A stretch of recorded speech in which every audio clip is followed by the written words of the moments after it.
and how this will be helpful to manifest any reality that we want in our life. So we have gone through the various techniques, and almost all the technique that we have come across specializes for certain things to manifest in our life. And this is one of the most powerful technique. If we manifest intensity in our life, we can manifest anything and everything that we want in our life. No other technique would be needed if we just master this one technique called intensity. Also, let me know if any one of you manifested the power in the previous round. No, nobody manifested. Okay, so we'll have many more rounds, and surely we'll manifest some power today. So intensity, what exactly the intensity means? It means radiating the energy that does not create any conflict inside and outside. Intensity is actually being intense within oneself, and it flows smoothly and yet very strongly. So when we talk about the intensity, it is energy. When we start being intense, we live into that space, live with that energy, which does not create any kind of conflict. Neither in your inner space you are going to have any conflict, nor in outer world you are going to be experiencing any of the conflict. So when you get into that space, understand you have started manifesting intensity in your life. It flows very smoothly and at the same time very strongly also.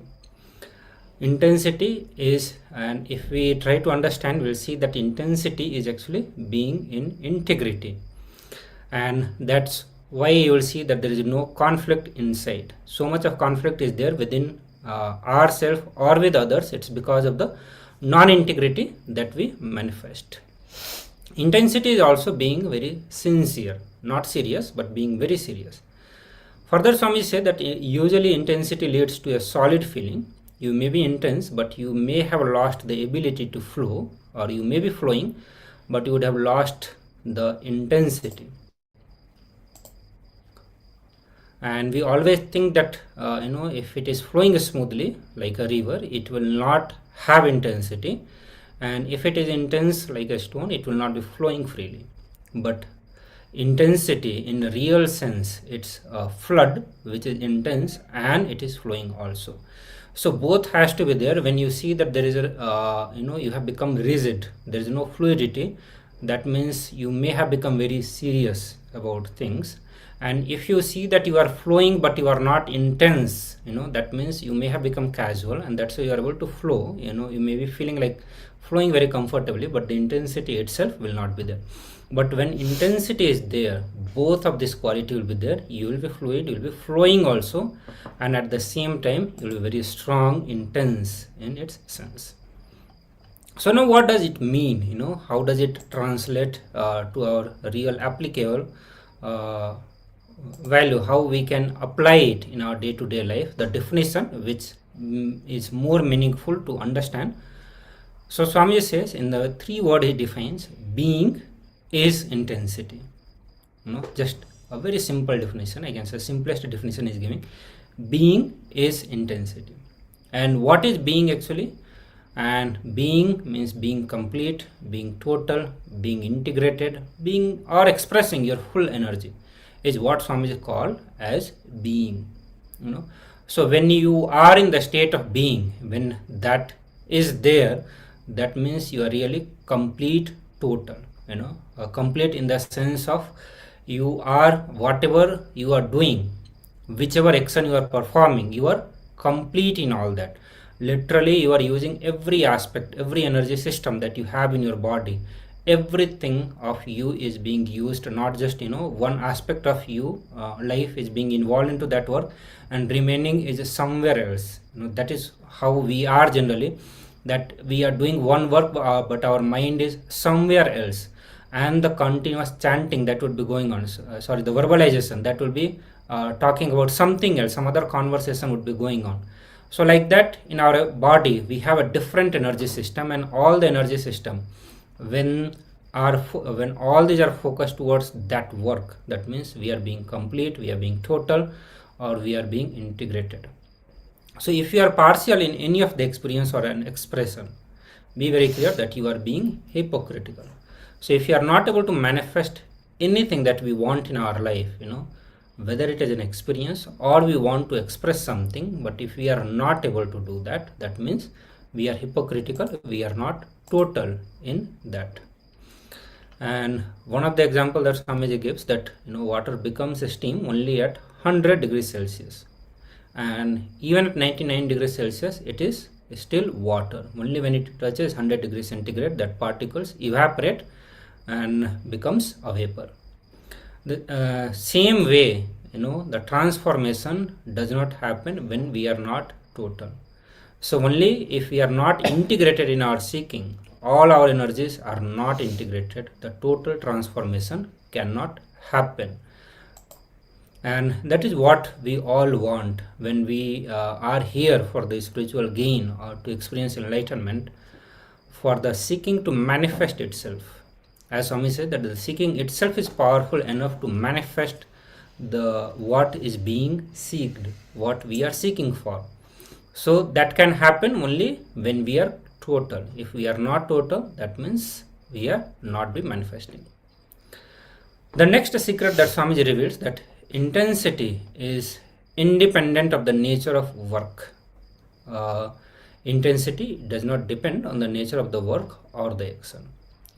So when we think of intensity, suddenly it comes to, okay, there are certain things that I can be intense, and mostly the work that we like, the work which we are passionate about, the work which we celebrate in our life, and we feel that I can be intense for that and not for everything else.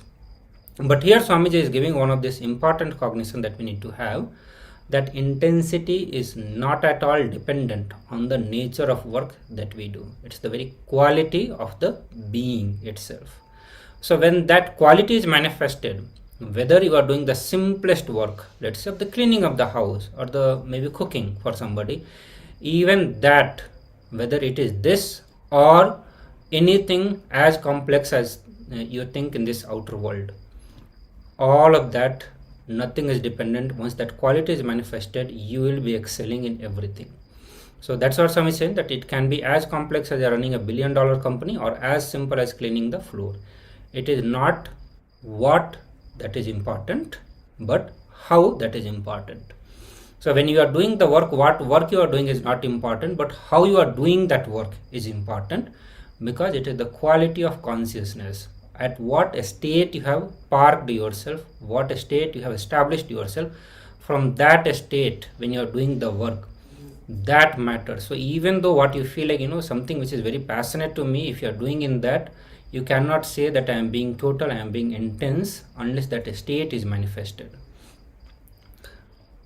So if you can do what you are doing with a totality and intensity, that you are completely lost in that action, you have caught the thread of intensity. So here Swamiji continues to tell, the moment that when we know that we are lost in an action, we become the flute of the lips of the existence itself, means directly the cosmos. He gives an example, the air that goes into the flute comes out as the music, because we become a channel for the energy of existence to flow through each one of us. Here is just to give an example, if you're in a human body, you are having a channel so that the cosmos, Paramashiva, can flow through each one of us, and for us to attain the very space of where Swamiji is. So the essence is just to be total and be intense. That is all that is needed for the arrow to hit the target, whatever it may be, whoever maybe you are. So coming to the next powerful cognition, the deep understanding about intensity versus interest. Many of us may have intense in something, but we are not interested in something what we do. So an interest can be lost, but never the intensity. The interest will come only from the mind. Intensity is coming from the very being itself. After a while, maybe a short or long period, you get fed up with your own interest. With intensity, it is a thirst of your own being, our own being. It transcends the rational of your logic. Intensity is called from deep within us, within the cosmos, which is coming for us. When our whole being is burned with a single intense desire to realize ultimate, realize Paramashivatva, realize Swamiji, we all will be simply absorbed in the very master's instructions, the Guru's instructions, the magic of the transformation is bound to happen. It has to happen.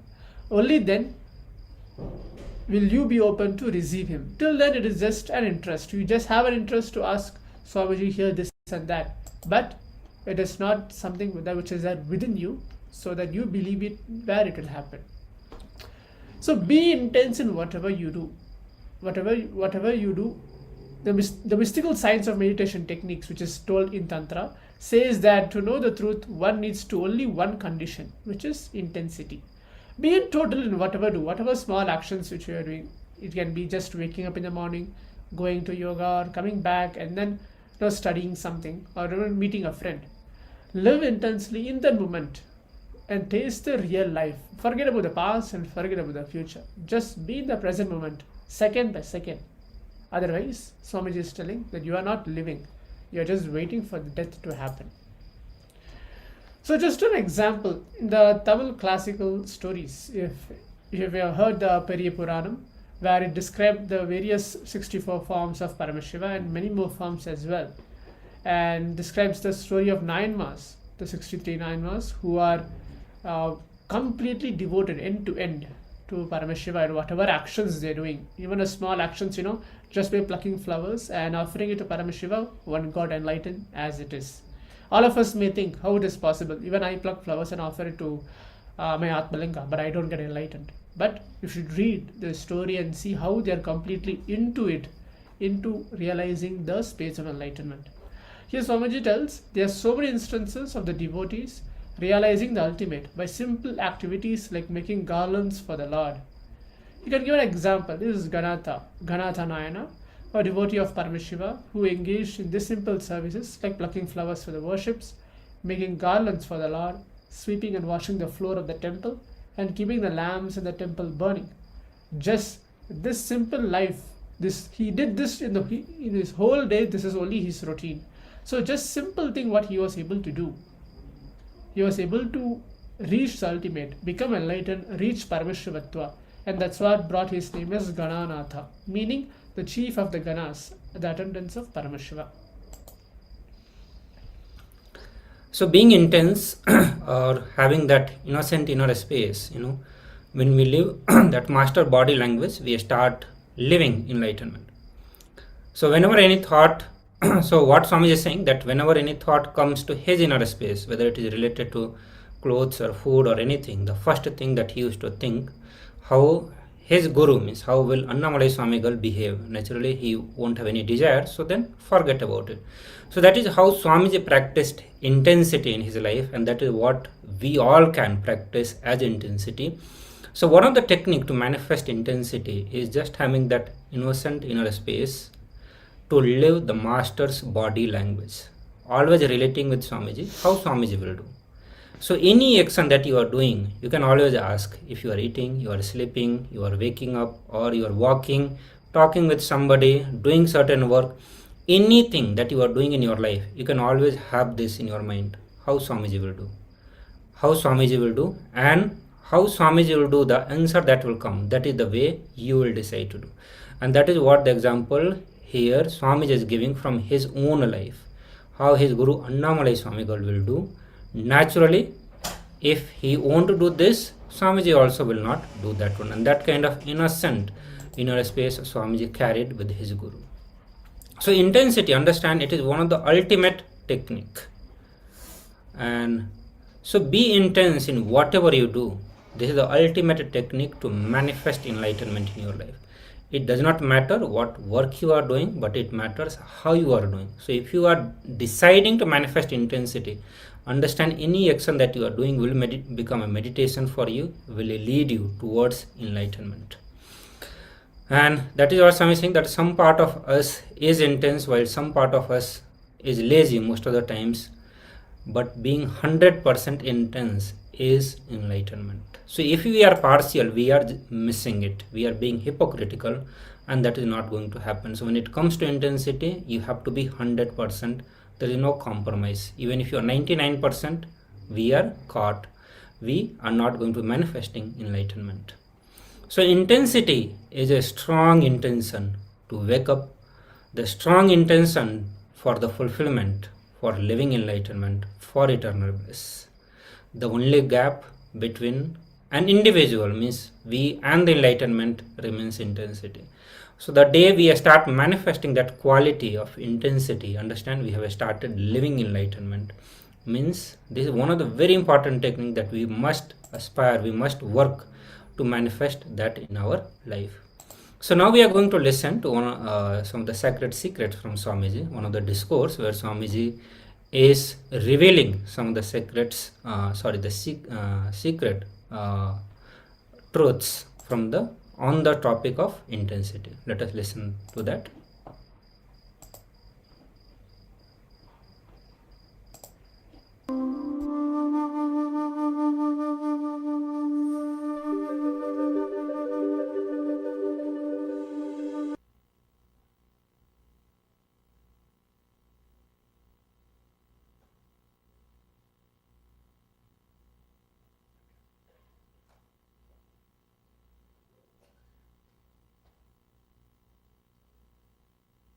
सदाशिवसमारम्भाम् शङ्कराचार्यमध्यमाम् अस्मदाचार्यपर्यन्ताम् वन्दे गुरुपरम्पराम्.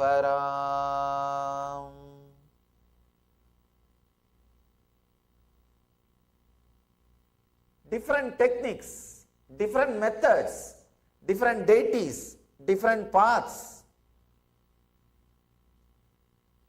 Then what is the point that decides the person's enlightenment? Because in all paths, in all the ways, people achieve enlightenment. What is that it decides? Intensity. That decides the person's enlightenment, the higher experience. With intensity, whatever you do will be meditation. Without intensity, even if you meditate, it will be just a ritual. It will be just ritual. As I was telling, whenever I teach meditation to 100 people, I learn 100 versions of that same meditation.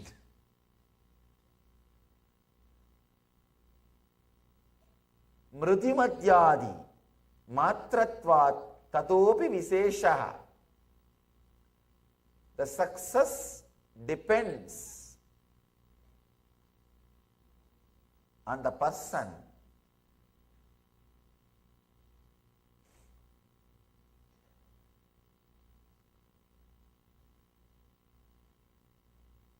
not on what he is doing, but what he is.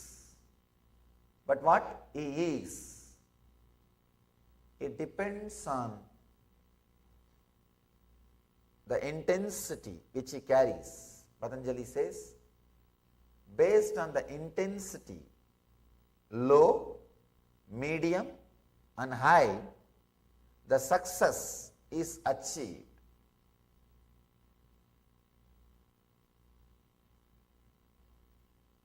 I just want to drill this one point again and again and again, so that you will become intensely intense.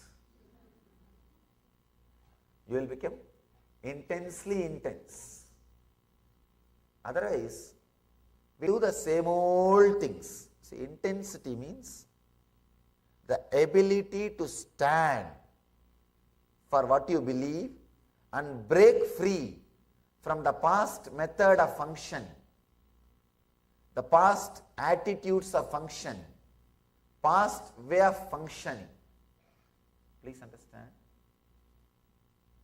Ability to break from the past way of functioning and live in a new way, to start in a new way. That is what I call intensity. Otherwise, we go on and on and on in the same way. You can see in your life, even inside your house, you will walk in the same route, sit in the same sofa, go to your bed the same way, and you will lie down in the same way, and you will come back and sit in the same chair in the dining table.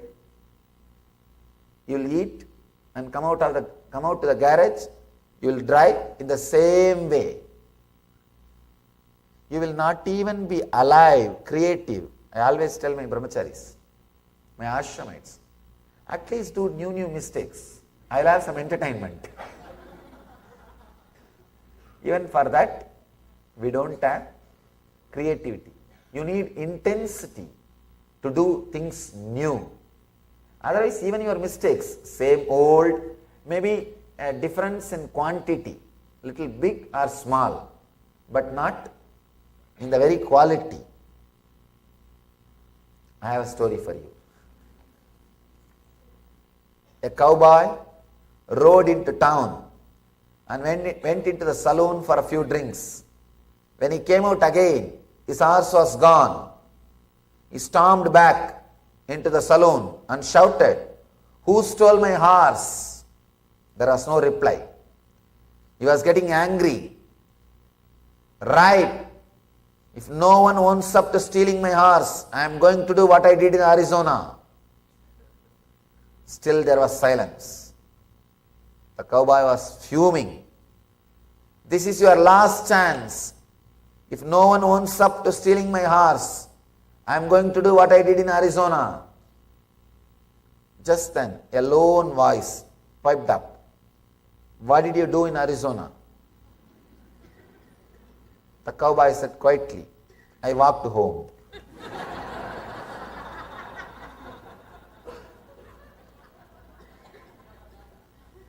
You may be doing the same thing.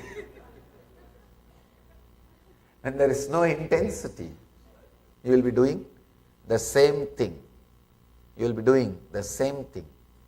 Understand, intensity is not seriousness. Intensity means deep passions and passion. Deep passion and deep passions. Strong will and strong prayer. Strong will is passion. Deep prayer is passions. Please understand. If you understand intensity as just will, passion, sometime you may become serious. I have seen people become very serious. Seriousness is sickness. All seriousness is sickness. Somehow, the Indian spirituality is suffering with this one constipation.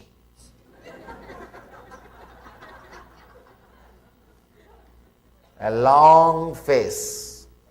Yogi means a long face. If you see a yogi or some spiritual guy or claims to be a spiritual guy with a long face, he doesn't need your respect. He needs medicine for constipation.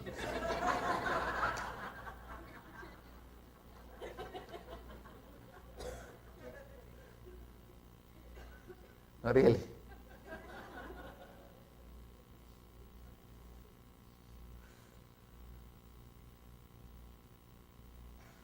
Many times,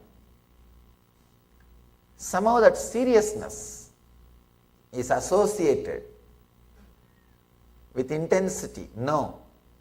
Intensity is sincerity, but not seriousness. You will be intense and be relaxed. Intensity without passions will raise number of thoughts. See, just intensity, passion without passions will raise number of thoughts. It may lead to outer world success, but never inner world success. Just a deep passions, acceptance without having number of thoughts may lead to inner world success, the silence, the peace, but not the ultimate enlightenment itself. Please understand. Just passion naturally will raise the number of thoughts. You will be successful in the outer world. The more number of thoughts you have, the more successful in the outer world. If you have just passions, you will deeply accept everything. You may be successful having peace in the inner world, but not the ultimate success, the enlightenment itself, which gives you the fulfillment in the outer world and the inner world. So the enlightenment is totality of passion and patience. Intense number of thoughts with a deep silence. Means your very frequency will be different. Very frequency will be different. People ask me, Swamiji, do enlightened persons have thoughts? Please understand. If you have 10 acre as your mind, for example, if your mind is a 10 acre, your inner space is 10 acre, all 10 acre is filled with thoughts. In my inner space, I have 10 million acres, and some 100 acres are filled with thoughts. Negligible, but much more than you. Please understand. For the inner space I have, it is negligible. That is why we call no mind. But if you see the number of thought, the actual factual space, it is much more than you.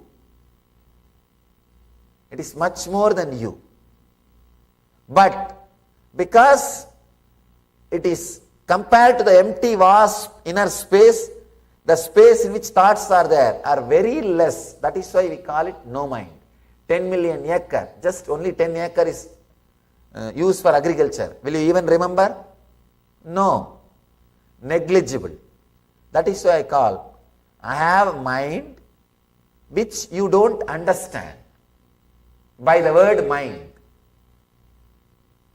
So what you understand as mind, I don't have. That is not there. But it does not mean there are no thoughts. There is no process. The process is 100 times more intense than you, but the background and the canvas on which the process is happening, the space in which the process itself is happening, is so vast, the process is negligible.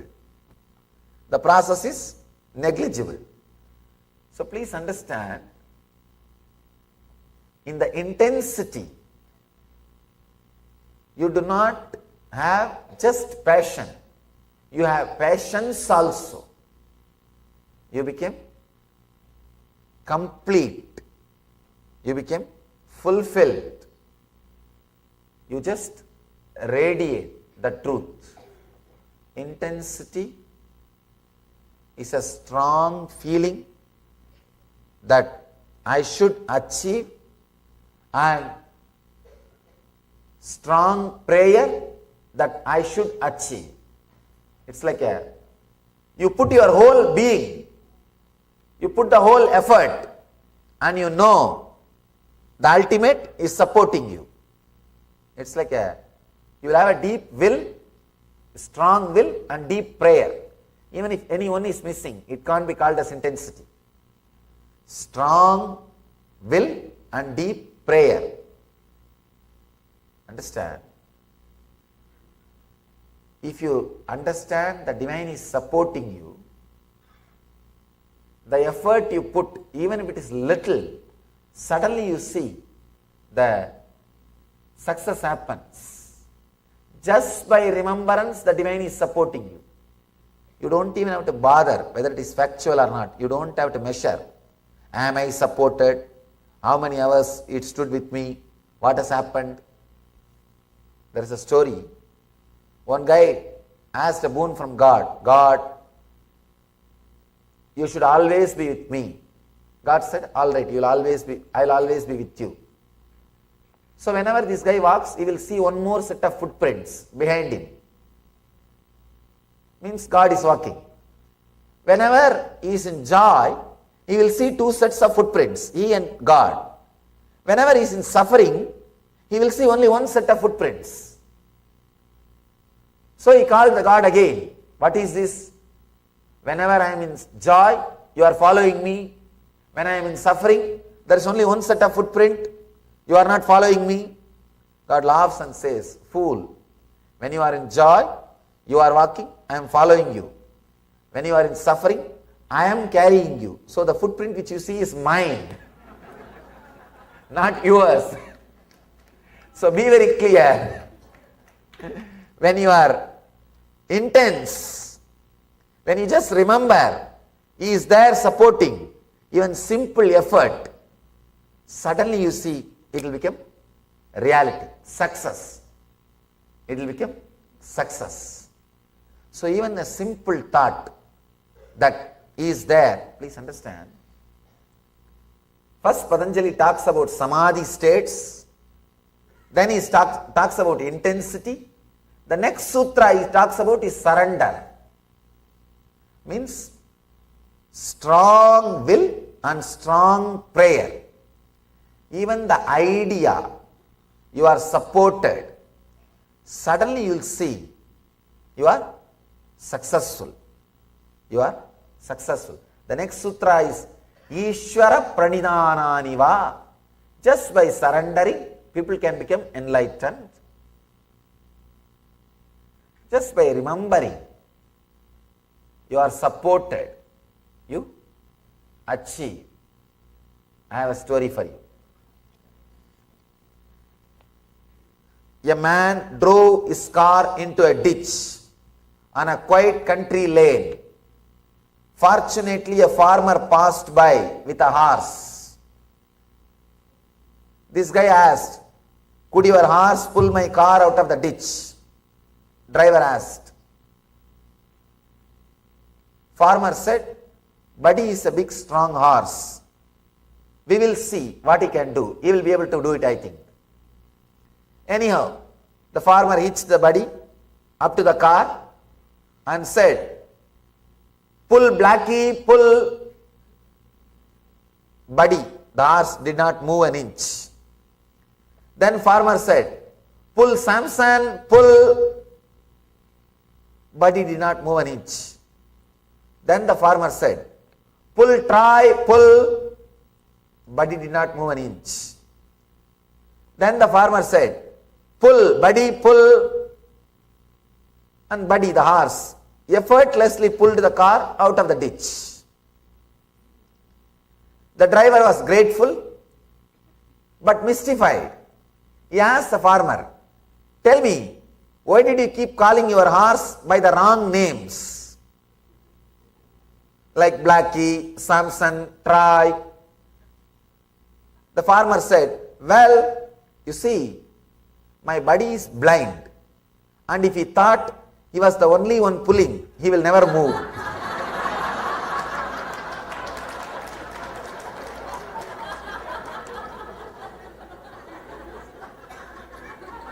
We are all blind.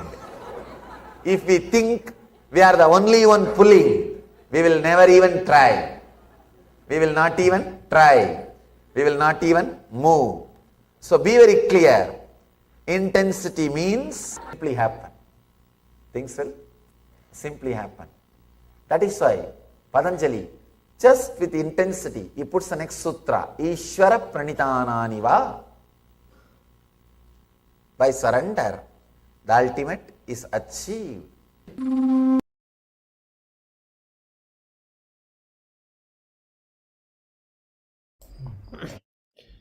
Yes, so that was such a beautiful discourse directly revealed by Swamiji himself on the very subject of the intensity. Just be intense in whatever actions, in whatever stuff with which we are doing in our day-to-day life. Now let's enter into an powerful process, the internalization exercise, the meditation technique to become intense. This is a very powerful technique from the Shiva Sutras. The Shiva Sutras, it says, as dive into the infinite void where you are no more moving beyond the sense into Paramashiva's consciousness. This technique is called as Shanmukhi Mudra. As it will be difficult to maintain this very posture for a long time, you may sit on the ground and support your hands on a chair to maintain the very comfort. You can put a chair in front of you and then turn it facing towards your side to support your hand. Alternatively, you may sit in a chair and support your hands using the chair in front of you. By supporting your hands on the chair, you will avoid shoulder ache as well. So we're going to do the Shanmukhi Mudra as revealed directly by Swamiji. So the instruction is, if you're wearing spectacles, glasses, please remove them and keep them aside. And requesting each of the participants, now I'll be reading out the instruction of the process, and please keep your cameras turned on and give your complete listening as well. As we're going to even project the slide to each of the participant, please make yourself completely available for this meditation technique to keep yourself completely intense.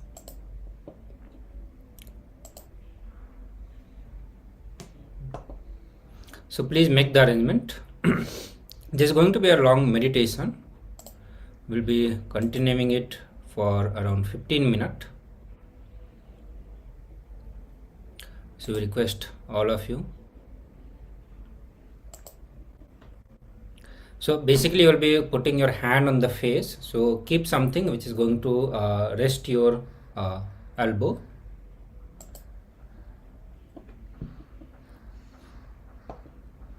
So I'll explain the process in this one. You are going to place your finger as follows. You are going to thumbs pressing down on the short ear lobes till you hear a humming sound. So you are going to put this thumb on the short earlobe, the one which you see here. You have to press it till you start hearing a humming sound by itself. So you yourself are not humming, but just by closing the ear you will start seeing. So do not close it tightly or lightly. The parameter is you should be able to hear the humming sound. And then you are going to put index finger lightly on both the eyes. So index finger you'll put lightly on the eye. So you can keep it on the corner, literally on the corner side, and keep it like this, or you can keep it this way also, but it has to be very lightly. So you are not going to press your eyes or causing any kind of pain in your eye. Just very lightly you are going to touch. Middle finger on the bridge of nose, you will keep it here, just this place. And then ring finger lightly under the nostrils. So you are going to put it here.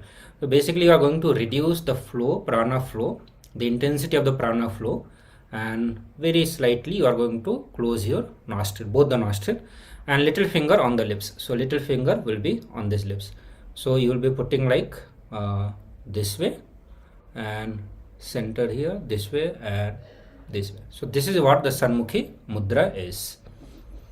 And once you are in the Shanmukhi Mudra, you are going to close your nose partially just to reduce the prana flow. And when your mind settle down by itself, the prana flow will automatically reduce, but you are going to be continuously supporting yourself by pressing your both the nostrils. So be in this Shanmukhi Mudra and inhale and exhale as slowly as possible and as deeply as possible. So that is the only thing you have to do. Be in the Shanmukhi Mudra, keep your hand on the face as we described, and then slowly inhale, but as deeply as possible, and slowly you have to exhale also.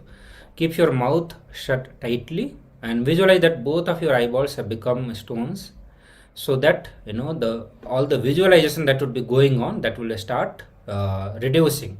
So the moment you visualize that your eyeballs have become stone, you will see that the slight movement in the eyeballs will stop, and along with that the visualization that would be going on continuously, that too will reduce. So this is the process. I'll project this on your screen also, but all of you can start doing it now.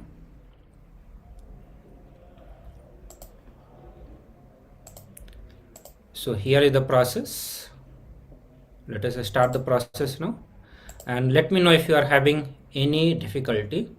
And also, when you are bringing your awareness, do not create any kind of a stress.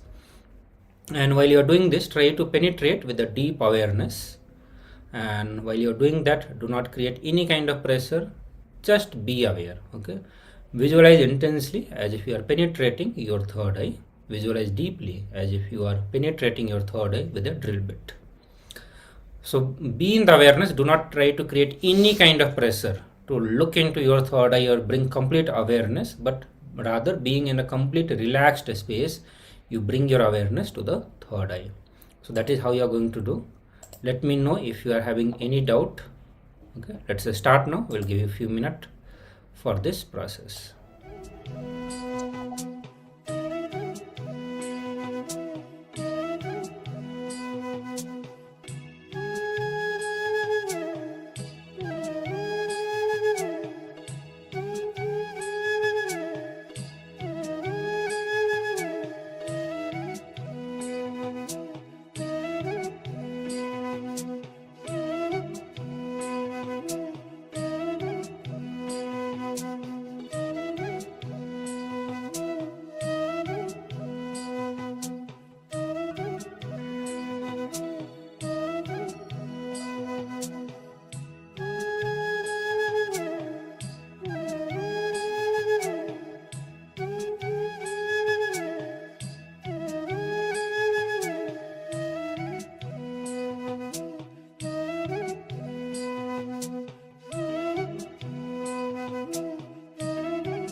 So all participants can relax now.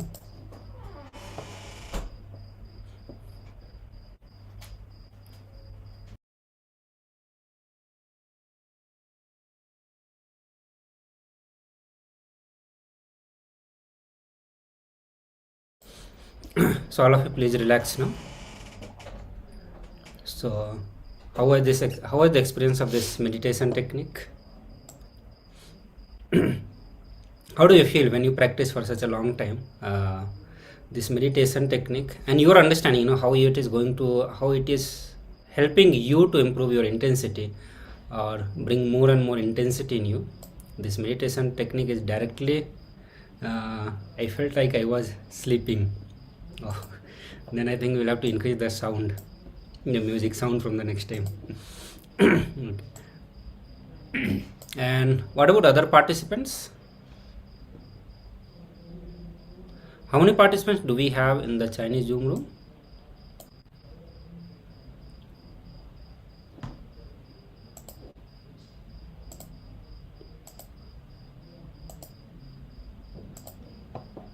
Okay.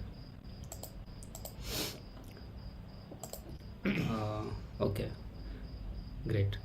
Okay. So now with this, we will move to the power manifestation round, and today we are focusing on manifesting the powers of materialization.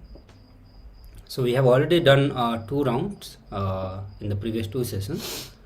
Now we are going to have the third round of teleportation.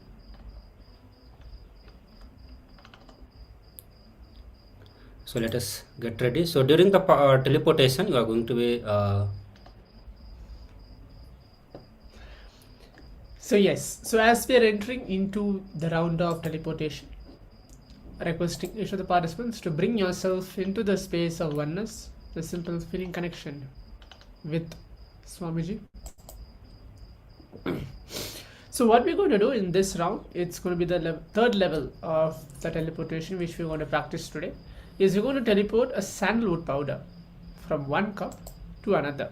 So before entering, requesting each of the participants, you can keep 2 cups, be 2 glass or any object, any container, 2 containers, 2 similar containers in front of you, and in one of those containers you can keep a sandalwood powder. if you don't have a sandalwood powder, anything is fine. Anything which is in a powder, like a kumkum or vibhuti, the sacred ash, or the vermilion powder, anything is fine. But if you have a sandalwood powder in specific, that is what we're going to be focusing on in this round of the power manifestation. So keep that in front of you in one of the cups. So you can just keep maybe little, this 1 spoon, and maybe you can even keep a salt. If you don't have any one of the powders, sandalwood powders, you can keep turmeric powder, or even you can keep salt or even sugar as well. So just keep one or 2 spoons in one of the cups, and keep another cup as an empty cup in front of you.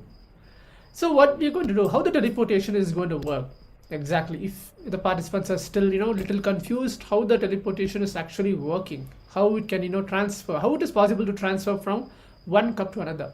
It is a matter of the space, akasha, which is there in and around us. Swamiji is telling very beautifully in one of the satsang. He tells that teleportation happens just by a person's will, or Swamiji's own will when he intervenes. They're telling that yes, when we are actually manifesting, it can just within a glimpse of seconds. Some of us may not be even able to see how it is actually happening, because it can't be catched through our naked eyes.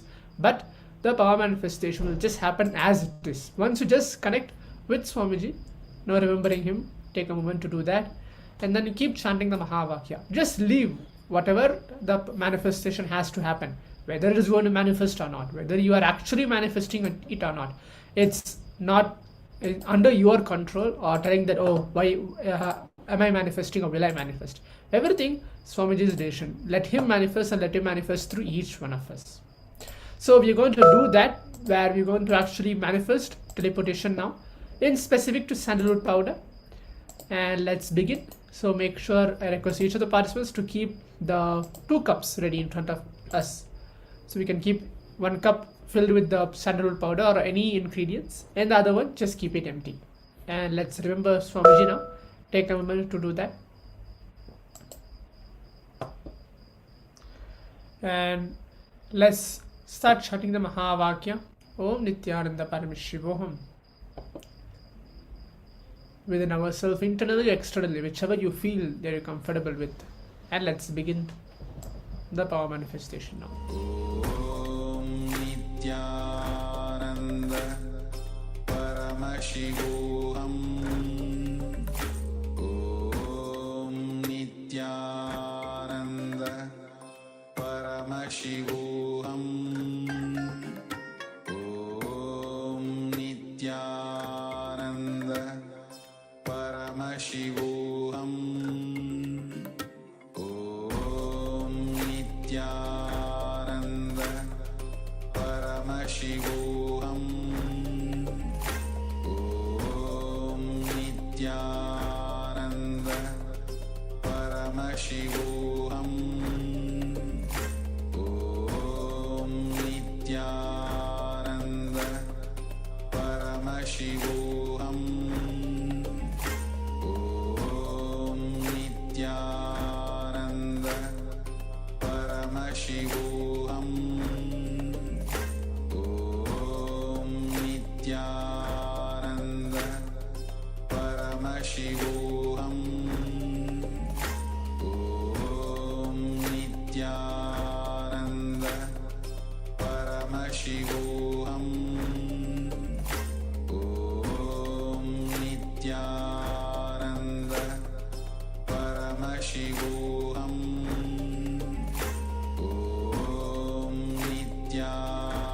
Om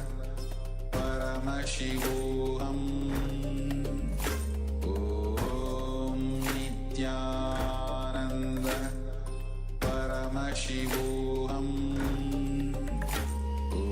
Om Nityananda Paramashivoham. Om Nityananda Paramashivoham. Om Nityananda Paramashivoham.